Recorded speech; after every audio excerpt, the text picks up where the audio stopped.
Hello, my beautiful souls. Welcome sa ating tarot reading sessions. Keep in mind, general reading po ito. Maaaring mag-resonate, maaaring hindi. Kunin nyo na lang po kung para sa inyo and leave the rest. Maaaring mag-shift na energies or magkabaliktad ang sitwasyon. Kaya kayo na pong bahala kung saan kayo nakalugar sa reading natin. So, let's see.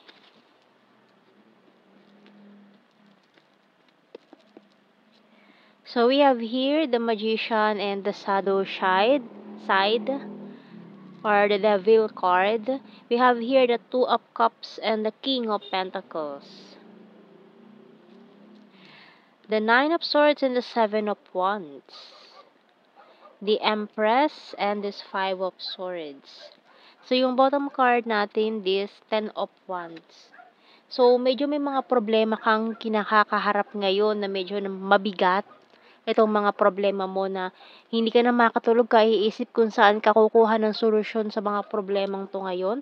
Maaaring nag-i-struggle ka sa financial ngayon or maaaring namomroblema ka sa iyong love life na parang hindi mo na maisasalba itong relasyon na ito with your partner.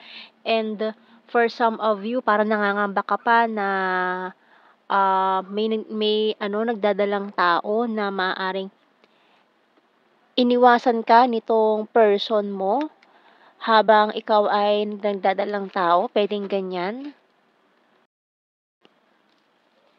So, tingnan natin anong message ng Archangel natin dito sa reading na 'to.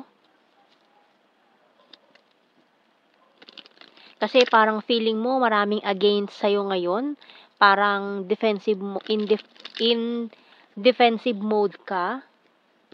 Kasi itong mga taong ito parang ikaw yung pinupuntirya ngayon na lahat na lang sinasalo mo ngayong mga problema. So we have here, Angel Therapy by Archangel Raphael. Give your cares and worries to us angels and allow us to take your burden. So ito na nga talagang connected na connected tong message ng Archangel natin dito sa mga problemang kinahaharap mo ngayon. So, wala namang problema ang hindi masosolusyonan, no? Lahat ng mga problema may solusyon. Kaya, wag lang tayong mawawalan ng pag-asa sa mga problemang dumarating kasi yan ay kabalikat na talaga yan ng buhay natin, no? Mas nakakakaba kapag ang buhay natin is walang problema, 'di ba? So parang something is not right, ganun. So tingnan natin ang mga messages natin, signs and symbol cards. Pero nakikita ko naman dito na lalo na kung financial, itong nagiging problema mo, someone here ay parang willing siya na tulungan ka. Parang may gustong sumalo sa'yo sa mga problema mo. So, we have here, may bell tayo dito, notification. So, we have here coffin, waiting shed, magnet, snake card, and pencil. So, talagang may someone din kasi na maaaring sumasabotahe sa'yo, ganyan. Kaya patong-patong tumang ng mga nagiging problema mo sa buhay ngayon. Pero maaari kasing malaki rin ang inggit nitong taong to sa'yo sa mga natatamusan mo in your previous mga blessings. Kaya sinasabotahe niya yung mga paparating pa para talagang medyo may pagkaano 'tong taong ito. Maaaring one of your family relatives ganyan, na ayaw ka umangat sa buhay. Pero you have the clover sa bottom card natin na hindi ka pababayaan ng universe sa mga pagsubok na ito. And merong someone nga dito na maaaring naghihintay lang siya na lumapit ka sa kanya or willing na siya talaga lumapit sa'yo para tulungan ka rin sa mga suliranin mo ngayon. So, we have here the pencil. Maaaring itong taong ito na gumagawa ng hindi maganda behind your back ay natulungan mo na 'to before, mukhang natulungan mo na 'to, Tapos nung one time na tumanggi ka sa kanya, parang sumama yung loob nitong taong 'to, yun ang hint do'n. 'Yan, so Kaya ngayon parang ayaw niyang makita ka na umaangat or nagiging masaya. Gusto niya maging miserable ka rin tulad niya, parang gano'n. So, tingnan natin mga messages natin dito. I want to tell you how I feel. So, maaaring itong taong 'tong gustong tumulong sa'yo is meron pala siyang pagtingin sa'yo, pero medyo may malayong agwat ng edad. I'm becoming a better person. I left when I saw you with someone. So, for some of you, maaaring a past person na rin ito. For some of you lang, and I want to feel that way again. Or maaaring kilala mo siya noon pa man. Matagal mo nang kilala itong taong ito. Kahit hindi mo naging kayo, ay matagal na kayong magkakilala.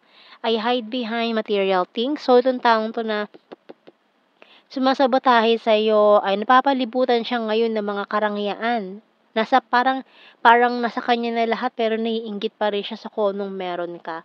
So, kung dati tulungan mo itong taong 'to, walang-wala siya, tinulungan mo siya, tapos nung tinanggihan mo siya isang beses, parang sumama yung loob niya sa'yo. So, ngayon siya naman yung nakakaangat-angat, parang ginagamit niya yung pera niya ngayon, yung power niya, kung ano man yung meron siya para i-stop or patigilin yung growth mo, yung pag-unlad mo, yung success mo. Kasi ayaw niya nakikita ka nagiging successful. So, I'm grateful for the spiritual lesson. You don't know how hard it was to let you go. Pwede rin naman na relative ito nung taong gustong tumulong sa'yo or tumutulong sa'yo. And I can't stop thinking about you. I couldn't let you get close to me. Okay. So, tingnan natin mga messages pa natin dito sa ating tarot messages, oracle cards. Pero matindi kasi ang nararamdaman nitong taong ito sa'yo with this magnet. Ayan. Maaaring laging naka-comment to sa iyong mga posts or naka-react, ganyan. Or maaaring single parent. We have here, feeling left out in the cold, husband-wife material. Kasi nakikita niya na parang ikaw ay isang husband or a wife material. Pwedeng ginost mo na itong taong to before kasi parang ayaw mo sa kanya, ganyan. And I want commitment, pero gusto niya ng commitment with you. I want to marry you someday. Kasi nga parang nakikita niya na ikaw ay isang husband or wife material na maaaring yung mga characteristics na gusto niya sa isang tao ay nasa iyo. You're my inspiration. So, sa mga bagay-bagay na ginagawa niya, inspirasyon ka niya at ikaw pa nabibigay sa kanya ng strength. Moving forward and crying over you, feeling lost. So, yung bottom card, I hate my pride and ego. So, kuha tayo ng mga initials natin dito. Mayroon tayong letter M, N, J,